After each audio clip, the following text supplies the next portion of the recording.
Bonsoir à tous, je suis le docteur Robinson Tchabeni de l'Institut québécois des affaires internationales. Alors, examinons comme deuxième principe du libre-échange continental africain, la création d'un marché unique africain. Alors, 3 ans après la conférence des chefs d'État et de gouvernement de 2012 tenue à Addis Abeba au siège de l'Union africaine, alors, cette auguste assemblée des plus hauts dignitaires africains s'est retrouvée en 2015, cette fois-là, à Johannesburg, en Afrique du Sud,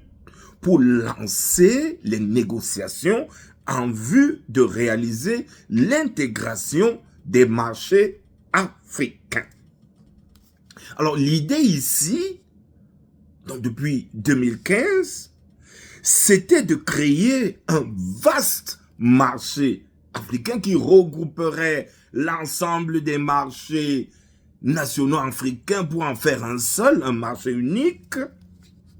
ce que j'ai appelé un supermarché africain, ou plutôt un marché unique africain, un marché qui représenterait 1,4 milliard d'habitants, un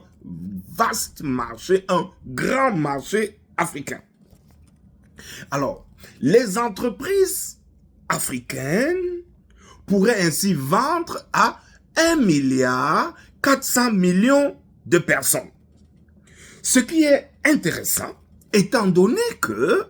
les entreprises africaines sont discriminées dans les marchés mondiaux,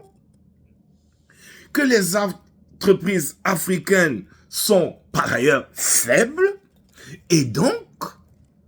les chefs d'État africains, en créant une zone de libre-échange continental africain, ont voulu donner aux entreprises africaines